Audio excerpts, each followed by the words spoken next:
these bully junglers out so that the Fanny can have a better jungle phase, a better pathing in the game. And right now, I think they're doing a good job at that, getting away some of the bully heroes too in the gold lane.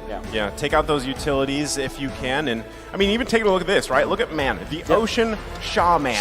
Shaman. Number one highest pick of Kadita in M4, 3 picks, 67% win rate right there. That's, I mean, that's great for him, and that's why that last ban was targeted towards him, because we know that Team.Haq is one of those teams that really like to play around that burst potential, and so they take it out here. Maybe Fredrin or Leomord is the choice now for Incendio+Supremacy. There you go, the Fredrin. It just makes sense. You need a frontliner. It has good sustain. It can help you initiate with the glue. So it's like you're the first man in, so the glue will have a better time at finding the right targets. And it's an open pick. You don't really give out your strategy just yet because you're hiding your gold laner. So what will be the answer now for Team.Haq? They need to find a lot of damage, actually a big burst. Lunox could be a choice. Eve is already banned out, so you don't have the answer to the Farsa. So maybe a Lilia, perhaps for Team.Haq, to go with the Grok and then go for a roamer that can also help you out with AoE damage. Maybe a Lolita, for example. Oh, the Valentina, we actually forgot about it. It's also still available. Surprised it's still open, right? I mean, it's not something that we typically see here. Valentina being locked in, though, hey, it allows you a lot of options, right? There's the Lolita to complement this. Valentina, though, you can take the Feathered Airstrike. You can take the heal from Estes to have that Blessing of the Moon Goddess. You can work around that. Now this kind of evens that scale a little bit, and then this is going to keep Incendio+Supremacy on their toes, right? Especially when it comes to what does the Valentina take. Exactly. But now if we're looking at Incendio+Supremacy, they can go the easier route with Beatrix, for example, like a standard Ube, right? But they can go make it a little bit funkier, perhaps, with a Popple and Koopa, so that they will have a solid lockdown, or reliable, at least, lockdown to set up for their other lockdown so that they can push. Or maybe something like a Bruno that doesn't really care about the tankiness of their opponents. But instead, it's the easier route, the Beatrix. It's just efficient. It's a good pick right now. Even though the win rate hasn't been too good here at M4, we've seen that teams can still make this work. Just earlier in the first series. And with this composition, like you mentioned, Wolf, it's just the Ube strat, right? They're going in, they want to clump up, and they want to get that healing. Question is for me now, up against the composition that Incendio, well, again, that Team.Haq have right now, with a lot of CC, a lot of burst damage, on top of that, they also have the Valentina that can steal away that Estes ult. The sustainability is there too for Team.Haq. How are they going to fare? That's why it's so crucial to how this game goes for them, because with that Valentina locked in here, you have a lot of dynamic to work with.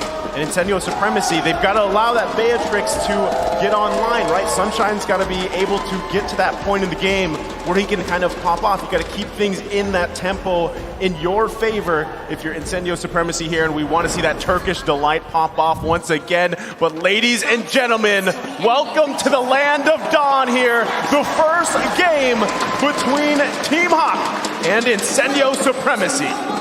Right off the bat, one thing that I noticed here is Gary actually went for the Festival of Blood on the Fanny, so Gary knows that he does not want to go for that crazy burst. He knows that the enemy team won't be alone, so he didn't go for the high and dry. He opted for the Festival of Blood just to prolong those team fights. Good thing you pointed out, because it doesn't make sense against the Turkish delight to go for solo pickoffs. The Festival of Blood allows him to go for more cables, actually, and be aggressive in the early stages. Wow. To see it, there you go. The dash in from Min to stun him up for Gary to pick up first blood.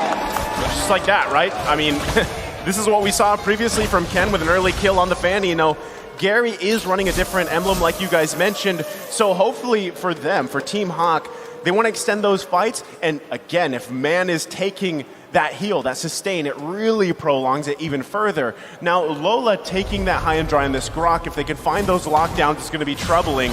Still in the mid lane, a lot of poking back and forth here between these two. It's Min and Man that has to be worked on. And a lot of this too, I mean, well, they get the flicker out, but still all this leading up into that first turtle in about 30 seconds here. Well, you know, you can see already a big advantage over Team.Haq just because of the fact that this mid lane getting destroyed by Team.Haq. My goodness. Mid lane is the death lane. at this What was point. that damage? What was that coordination though, right? The fact that all of them went in, put their CC in together, and Gary just used his ult. That was that, right? It was just so that. clean by Team.Haq. 2 kills already. But again, you know, at this point, early start, 2 minutes in, first turtle comes up. It's going to be really dicey if Incendio Supremacy wants to actually contest this. But it is TNZ here contesting it, but being zoned out by Min and Man. There you go. Man decides to take the ultimate from Apex 47. Yep. You're going to have that sustain. Uh-oh, Lola. That's a solo kill up in the XP lane. Man coming up now. Alien's gonna pop the split, gets out in time. Man trying to chase him down, but Alien actually just gets out, has a pretty good laning phase early on. Gary's gonna be able to dive in just for a bit. Remember, no high and dry, no killing spree. So in terms of just that assassination, won't be as lethal. Needs people to set it up for him. Mid. Like this! Man, just as I say it, Numenal Blast to set it up for Gary to pick up another for Team.Haq. But Apex 47 now will be able to actually come in, appraise his wrath, finishes Gary off, despite Man having the ult. TNZ now going to be caught low. Lola trying to look for more setup, trying to look for that CC. TNZ is going to be back to half HP with a healing from Apex 47. Oh man, this mid lane is definitely the lane of death in this game already. Though Incendio is able to equalize the cold that we have right now. Gary losing his life in the mid lane means that they will not be able to take out the turtle. In fact, Incendio Supremacy are not considering the turtle just yet. They want to clear out the mid lane and then deploy all of their members in a faster Turkish Delight activation. Well, I mean, they're working on it, right? They're going to be setting up for something else here. They want to focus on this turtle. Oh, God. Well, Min is gone just like that. Gary looking for a trade here, but Rosa is actually going to be able to use the wings by wings, stunning Man up. He's very low. Feather airstrike coming in. Rosa taken low. Still able to get back to Apex 47 with a healing to come through. TNZ on the turtle. Alien zoning the other members away. Gary, oh my God! That retribution by TNZ. Very, very close from Gary, stealing it away. Alien bringing Lola back. TNZ rotating over towards that XP lane, but it is just both teams disengaging, and Gary is still on that purple buff. We'll be able to secure it. See, this is the thing, right? They get that turtle. Things now going in favor here for Incendio Supremacy. And all the meanwhile, Sunshine just having a good time in the bottom with Panda there. He did pick up the BOD, right? So he's got that Weapon Master, he's got the BOD here. And I mean, anything that stands out to you, Wolf, in terms of emblems here? Just the Festival of Blood. And the fact that the High and Dry was the choice now for Lola. We see sometimes Grok pick up the Weapon Master against the Glue, but this time it's going to be the High and Dry. I would love to see him be in action. So far, Lola has not been activated yet. Would expect him to be more aggressive, should be more aggressive, as Sunshine just becomes a... That's why you get the skin, man. That's why you get the skin. You get to fly, literally fly. Sunshine. Sunshine. Oh, what happened here? Gary trying to invade Rosa. Rotating as well. TNC gets the Red Chi down, picks up the purple buff, and takes it away. Can we get the king? That's a new effect there. What was that? What level's your battle pass, Sunshine? Hey, I want to give that. Level 151. 151, he's got the figurine and the special effect, the hidden one. But I mean, again, going back to this, right? Incendio Supremacy in a great position. 1.4K ahead here. First item's already coming out here, Wolf. You can see the Cloud Destiny already available for Rosa, so he's finally able to survive like the abysmal laning stages he had. Incendio Supremacy are already amassing all of the farm, and look at the defense. Sunshine with the damage. They still want to go for this. They do. They really They want it. Rosa popped the Feather Airstrike in the mid lane already, though, so there's no more abilities to lock him down. Panda is going to be forced back away, but you can really see why the S-Test came through. Min now looking for something. Feather Airstrike comes in. TNC getting a whole lot of damage. What? Min gets bursted down again, deleted. And Incendio Supremacy now built up a 2.4K gold lead. Wow. And slowly and surely, they are able to get the turret down bottom lane, and then the turtle uncontested by Team.Haq. The aggression coming out from TNZ. He knows that there will be sustain from himself and his teammates. And now Alien with Dominance Eyes. He's going to be surviving for now. Baits out that dash. What a good play there. Distracting the enemy team. For the airstrike, going to come down again onto the mid lane. It's going to be taken low again. Taking the whole lot of the Bennett's rage. I'm sure, you know, if you were here the other day, chat's loving the AoE damage available from Incendio Supremacy because that's what's going on here. You see how much front-loaded damage is not only from Rosa, but even Sunshine now. When they decide to go that route, they're putting on the pressure here. Oh, this is the classic Ube formation, by the way, from M3. You get 4 members group up, including the jungler, and the X-Lane will just take the long lane, or the opposite lane. Oh, and they just sustain themselves. He just My God! stands there menacingly. Sunshine's gonna fall. That's a shutdown come picked up. Gary with the cable, styling on Incendio's Apex gonna fall as well. Genzi finally joining in with his team up in the top side of the map. Alien has rotated, but 3 members have fallen. Incendio bit off more than they could chew. Good dissection coming out from Team.Haq as they forced Incendio Supremacy to commit a lot with that first kill onto Lola. When the Moonlight Immersion is down, you can see that Apex 47 doesn't have as much sustain as you can see. And also, Sunshine didn't utilize the flicker, which was interesting. I don't know if it was on cooldown back then, but all of those other, you know, minor mistakes coming out from Incendio Supremacy and minor over-aggression allowed Team.Haq to get so much of an advantage. I mean, even just looking at this, right, the pick rate, this is for carry. Wow. 51%. With a win rate of 62%, 17 out of 26 games. You can see why it's so highly contested now. There are some struggles where you see, you know, Panda trying to get in range, and just even how tanky Tienzi is right now. And they have to respect this feathered airstrike from Rosa. Even though Rosa had a rough start, Rosa's done an amazing job at just still being very valuable on this Farsa pick. And now that this first Lord of the game is up, I mean, Incendio Supremacy in a great position to just kind of take this one. It's really going to be up to Min here to find another crazy setup with that Noon on Blast, or even Lola. They could fight around that, but still, you can see every member of Incendio Supremacy pretty much trying to get in position here. They would love to secure this first Lord of the game. Despite losing 3 members in that top side of the map, again, they're only down to 1.5k gold lead, which is still a very, very good position to be in if you're Incendio. Meanwhile, they're already chunking the Lord, now down to about half HP. Sunshine with a Bennett. Alien trying to just be that frontliner, but the airstrike coming in, on blast as well. Rosa's gonna be able to actually stand there. Before the airstrike responded back into Wings by Wings. Rosa gonna be caught. Gary with the cables finds 1 kill. Rosa is down. Sunshine still able to hit the other Team.Haq members away. That's a turret picked up by Team.Haq by the mini waves. And Incendio Supremacy are playing the long game, but it feels like Team.Haq right now have the advantage. Tienzi catches man off, but that's a defensive flicker away. I think if you're Incendio Supremacy, you have to consider taking care of Rosa. You don't have to take care only of Sunshine, because Rosa is a big damage dealer. It's very important and very crucial to the Ube strategy that Incendio Supremacy is doing right now. Every time that the Farsa is getting picked up, that's a massive amount of damage just lost from Incendio Supremacy. I mean, here, the focus on the top side, looking to get this tier 1 down.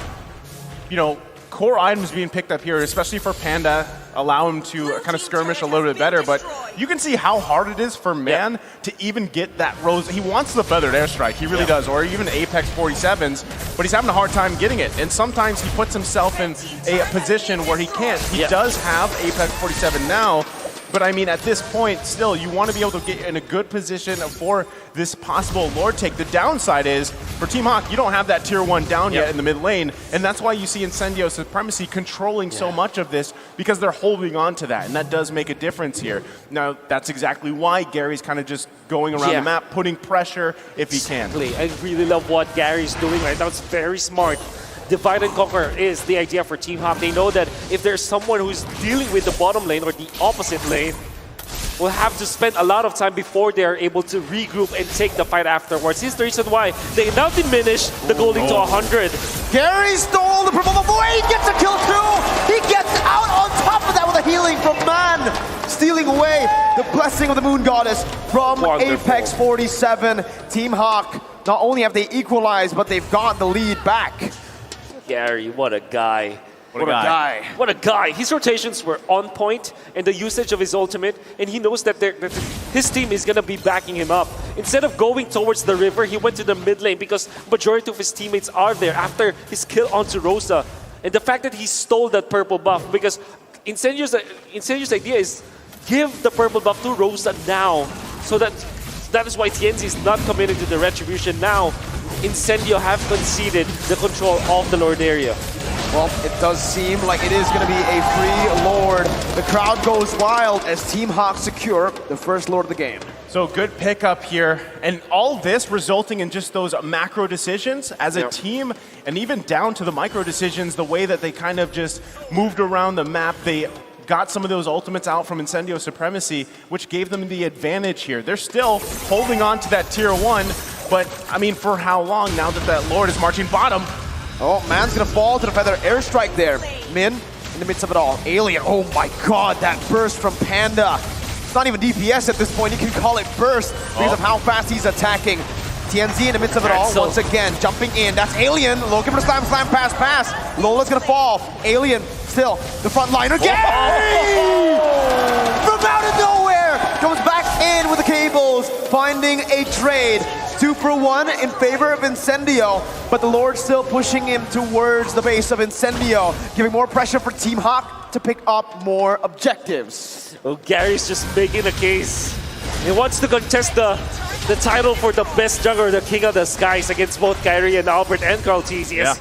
Really making all of these great assassinations and saving Team Haq time and time again. That would have been a very good clash for Incendio Supremacy as they're getting all those kills and they're pressuring Team Haq already, but the map as well as the control of the gold laners and the position force the mid laners. Gary's just making it difficult for Incendio Supremacy to cook their Turkish delight. Well, I mean, again, you know, the fact that Incendio Supremacy is still in this game. Yes, they finally lost their tier 1 turret in the mid lane. They were holding on to it for dear life. They still have great tools here to win these team fights, and that's kind of what we've seen in the past couple of minutes here. Whether it's TNZ finding a setup here, Apex is sustained, even Alien, if he can get to where he needs to be, they've got great things to consider here, and that's what we see from Team Haq. Now, biggest thing for them, Panda, you gotta let Panda just unleash, right? Yep. Gary has been putting pressure on the side part of the map, the top and bottom lane, and then he kind of just swoops in, and that's what you're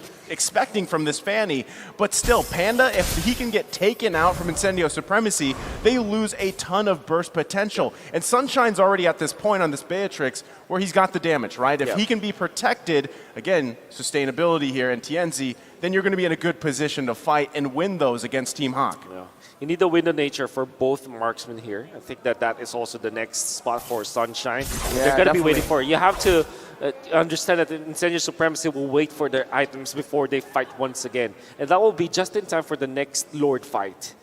I mean, if you look at Rosa, also Winter Truncheon built up, right? So you can already see the respect being given, but there it is. My question is it too late? Because the thing is, Sunshine has been caught 2 times. Rosa's been caught 5 times before we see those defensive items come through. Well, I mean, we just saw Sunshine pick up that Wind of Nature, so, and perfect timing, right? The next Lord's going to be up here, and you can see, right, Team Haq has obviously that advantage, but again, I'm going to say, Incendio Supremacy, they should contest this. They have the right tools that they need. They just need to not be outplayed macro, right? Macro style, because you can see it, right? They have to park Alien here on the bottom side, handling those waves, not letting it be pushed in. And that is what Gary is even doing so well here for Team Haq as they prepare for the best moment for this next Lord. What they need to do now is to find the opening. Bottom lane, that will be pushed by the Fanny for sure. So who is going to defend that? Is it going to be Rosa or is it going to be Alien? Both are needed in a team fight. Or do they just fight literally right now and force Team Haq to not be able to do what they're planning to do? And wow, okay.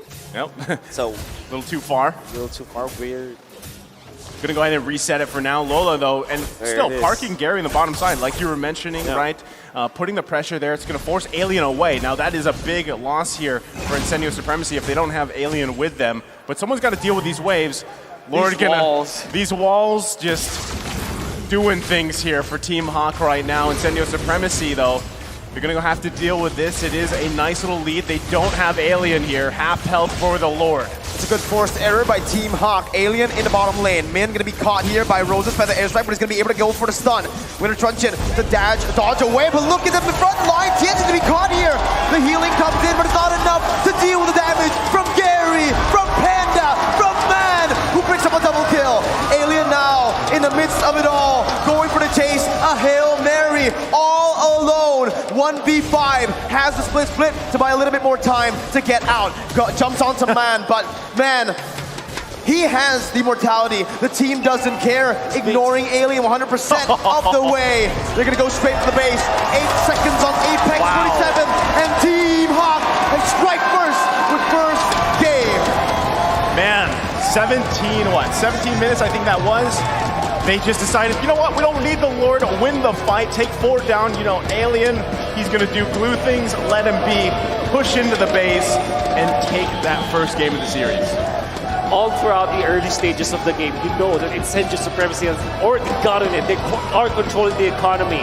They're winning the team fights. But it was a big blunder in the middle part where they got beaten by the side of Team.Haq. And why was that? What happened? What did Team.Haq do? Well,